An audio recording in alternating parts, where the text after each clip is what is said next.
नमस्कार दोस्तों, स्वागत है आप सभी का मेरे चैनल ऑलवेज न्यू में। दोस्तों आज मैं बच्चों के लिए सोशल स्टडी का चैप्टर 3 लेकर आया हूं, जिसका नाम है कॉन्टिनेंट्स एंड ओशियंस। कॉन्टिनेंट्स होते हैं महाद्वीप और ओशियंस कहते हैं महासागर को।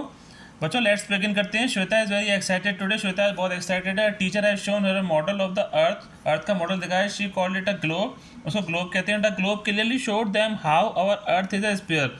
ग्लोब में अच्छे से पता चलता है कि हमारी अर्थ किस प्रकार से राउंड शेप में है, with the top and the bottom slightly flat. Top और बॉटम थोड़ा सा फ्लैट है। Shweta and her classmates have been able to find India on the globe.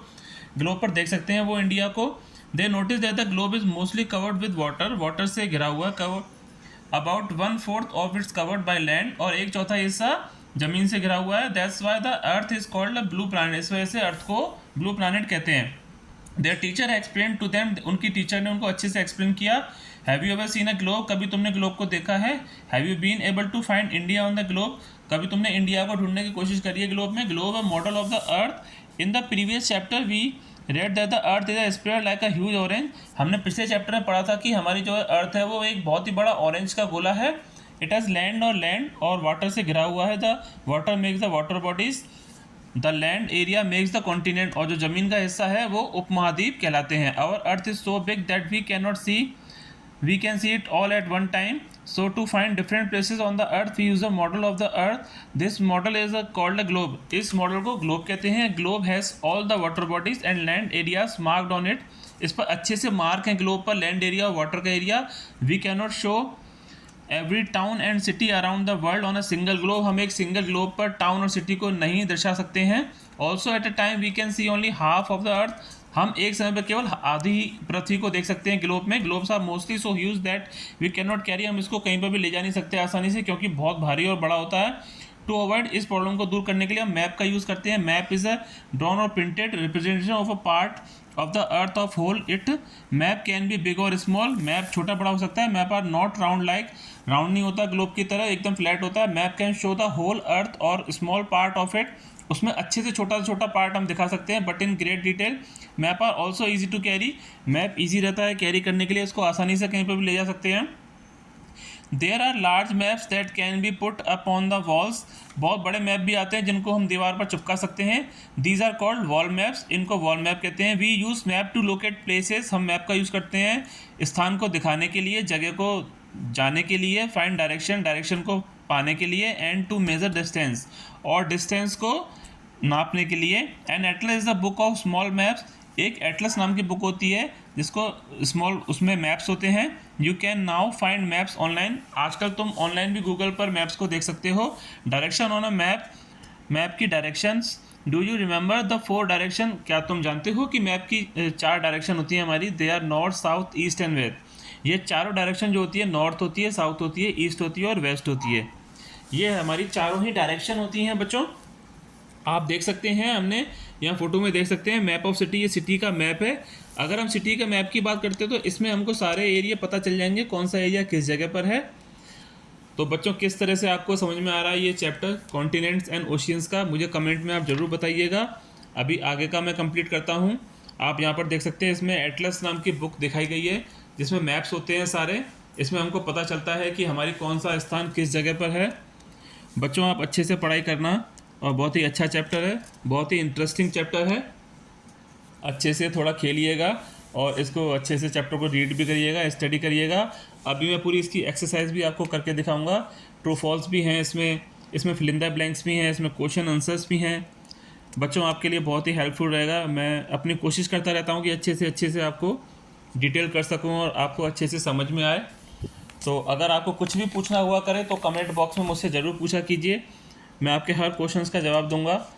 But मैं ये चाहता हूँ कि आप अच्छे से अपनी स्टडी कर सकें, क्योंकि आप देखें जब जुलाई में स्कूल ओपन हो जाएंगे तो यूनिट टेस्ट भी बहुत जल्दी से शुरू हो जाएंगे, और अभी से आप अगर अपनी तैयारी कर लेंगे तो उस समय आपको दिक्कत नहीं आएगी। तभी मैं चाहता हूँ आप अपनी पढ़ाई पूरी तैयारी से रखें, और मैं आगे भी इस तरह से चैप्टर लाता रहूँगा। अभी सोशल स्टडी चल रही है, 3rd चैप्टर है इसका। इसके बाद इसमें 4था चैप्टर भी मैडम ने कराया हुआ है, तो वो भी मैं आपके सामने लेकर आऊँगा इसके बाद नेक्स्ट सब्जेक्ट को उठाएंगे, एक सब्जेक्ट करके, ऐसे करके हम पूरा करते जाएंगे। तो मैं उम्मीद करता हूँ जून के महीने में हमारे पूरे सारे सब्जेक्ट क्लियर हो जाएंगे और अच्छे से हम अपनी स्टडी कर लेंगे। तो आइए मेरे साथ आगे का इसका जो कंप्लीट करते हैं चैप्टर को। पेज आगे अगर हम बात करते हैं, ये देखिए नेक्स्ट पेज पर लिखा हुआ these 4 direction are kept in mind. इन 4 डायरेक्शन को माइंड में रखें हमेशा वाइल ड्राइंग में, जब भी मैप को बनाएं। The top of a map usually north, top map का होता है नॉर्थ एरिया कहलाता है। We use this direction to find out the location of places on maps. Atlas की बुक में हम देख सकते हैं मैप को। कॉन्टिनेंट जो उपमहाद्वीप होते हैं, the area of the land earth from the continents, the land surface is divided. Land की सरफेस और डिवाइडेड है इंटू 7 डिफरेंट 7 डिफरेंट कॉन्टिनेंट्स हैं हमारे पास में। They are Asia, Africa, North America, South America, Europe, Australia and Antarctica. Each continent has many countries in it. हर continent में बहुत सारी कंट्रियाँ होती हैं। Australia is the only continent that form the one single country. Australia में केवल single एक ही कंट्री है। Asia is the largest continent, Australia is the smallest continent. The continent are further divided into countries. Continent बाद में countries में divide हो जाते हैं। India is a part of Asia. जैसा कि बच्चों आप जानते हैं हमारा भारत जो है एशिया का पार्ट है। अब हम ओशियंस की बात करते हैं, महासागर की। The large water bodies are called ocean. There are 4 ocean on the surface of the earth. Earth की सरफेस पर 4 ओशियंस हैं। These are the Pacific ocean, Atlantic ocean and Indian ocean and the Arctic ocean. All these 4 oceans are connected to each other, एक दूसरे से जुड़े हुए हैं। The Pacific ocean is the largest ocean while the Arctic ocean is the smallest ocean. बच्चों अभी fill in the blanks में एक आपसे क्वेश्चन पूछा जाएगा कि सबसे स्मॉलेस्ट ओशियन कौन सा है, तो उसका आंसर यही है, Arctic ocean. The ocean are very deep. Ocean बहुत ही गहरे होते हैं। The floor of the ocean is called the ocean bed. Ocean bed कहलाता है। दिस इज नॉट प्लेन और flat but has big mountains, ranges and trenches on its surface. Seas are also large water bodies but smaller as compared to the oceans. The seas are connected to the oceans. जैसा कि आप जानते हैं समुद्र महासागर से connect रहते हैं। The seas are often partially enclosed by land. आधे हिस्से में जो है ज़मीन से बंद रहते हैं वो। बच्चों ये हमने पूरा चैप्टर कंप्लीट कर लिया है। अब इसके बाद हम इसकी एक्सरसाइज पर आने ही वाले हैं। जब हम नेक्स्ट पेज देखेंगे बुक का तो उसमें हमारी एक्सरसाइज है, ट्रू फॉल्स हैं, फिल इन द ब्लैंक्स हैं। यहाँ पर आप देख सकते हैं। अभी हम आगे बढ़ते हैं। ये देखिए आप अच्छे से इसको स्टडी कर लीजिएगा। बहुत ही इंटरेस्टिंग चैप्टर है, आपको बहुत ही इंटरेस्ट आएगा इसमें, जिस तरह से मैडम ने भी आपको पढ़ाया हुआ है स्कूल में। अगर आपने अच्छे से पढ़ा होगा तो आपको और अच्छे से समझ में आ रहा होगा।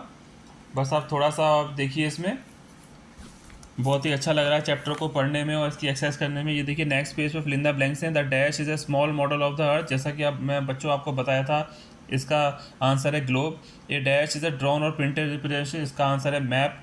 The top of a map usually points to the dash direction. जैसा कि आपको मालूम है सबसे टॉप पर कौन सी डायरेक्शन होती है, नॉर्थ होती है। Dash is a book of map. बच्चों आपको मालूम है Atlas is a book of maps. Dash is the smallest ocean. सबसे स्मॉलेस्ट ओशियन हमने बताया था आर्कटिक है। ट्रू फॉल्स की बात करें तो we can see the whole earth at one time on a globe.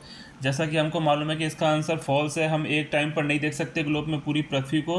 It's easy to carry a map. बिल्कुल ट्रू है इसका answer. There are 4 continents. 4 continents नहीं है, 7 कॉन्टिनेंट्स है। इसका आंसर फॉल्स है। Australia is the biggest continent. इसका answer भी फॉल्स है। एशिया सबसे बिगेस्ट है। Each continent has many countries in it. हर कॉन्टिनेंट में कंट्रीज नहीं है, जैसे कि ऑस्ट्रेलिया में नहीं है, तो ये फॉल्स है। अगर हम आगे बात करते हैं कॉपी की एक्सरसाइज की, तो देखिए ग्लोब बना हुआ है, नॉर्थ पोल साउथ पोल इसमें दिखाया हुआ है। चैप्टर 3 है continent ocean. Define the following continents को बताते हैं हम। लार्ज एरियाज ऑफ लैंड में कॉन्टिनेंट्स। एटलस बात करें, and Atlas is the book of small maps. Oceans very large water bodies. Ocean bed, the floor of the ocean is called ocean bed. इसको ocean bed कहते हैं। बच्चों ये कुछ definitions हैं कॉन्टिनेंट्स की, एटलस की, ओशियन बेड की। आप इनको अच्छे से प्रिपेयर कर लीजिएगा। आई थिंक और आई होप कि आपने भी कॉपीज़ में ज़रूर ये लिखी होंगी, मेंशन करी होंगी, तो उसमें से याद कर लीजिएगा। क्वेश्चन आंसर दे रखे हैं इसमें। What is a globe? A globe is a model of the earth. It has all water bodies and land areas marked on it in the correct location. Correct location पर दे रखा है सब कुछ। What is a map? A map is a location or printed representation of a part of the earth or whole of it. अगर हम इसके बाद के क्वेश्चन की बात करेंगे तो आप देखिएगा अभी थर्ड वाला क्वेश्चन आएगा, why are globes less useful than maps. ये देखिए, globes do not show every town and city. उसमें हर टाउन और सिटी को नहीं देख सकते हम अराउंड द वर्ल्ड, सारे संसार में। Also at a time we can see only half of the earth globes are mostly so huge that we can not carry it everywhere. क्योंकि बहुत बड़ा और भारी होता है, हम कहीं पर इसको ले जा भी नहीं सकते। How many oceans are there in the world? World में कितने ओशियंस हैं, नेम देम, उनके नेम बताने हैं। तो देख सकते हैं there are 4 oceans on the surface of the earth. There are the Pacific ocean, Atlantic ocean, Indian ocean और आर्कटिक ओशियन। अब क्वेश्चन 5वें की बात करूँ, what is an ocean bed, how is it usually, the ocean are very deep, the floor of the ocean is called the ocean bed, this is not plain और flat but has so big mountain ranges and branches its surface. इसके surface पे branches हैं। ये देखिए हमने world का physical map भी यहाँ पर चुपका पेस्ट किया हुआ है। इसमें सब कॉन्टिनेंट हमने ओशियंस दिखाए हुए हैं, आप देख सकते हैं बच्चों। ये हमारा चैप्टर अच्छे से कंप्लीट हो चुका है, सारी बुक की एक्सरसाइज हो गई है और क्वेश्चन आंसर्स हो गए हैं जो कि नोटबुक में मैडम ने कराए थे। बच्चों आप अच्छे से इसको प्रिपेयर कर लेना और अगर कुछ पूछना हो तो मुझसे ज़रूर पूछिए।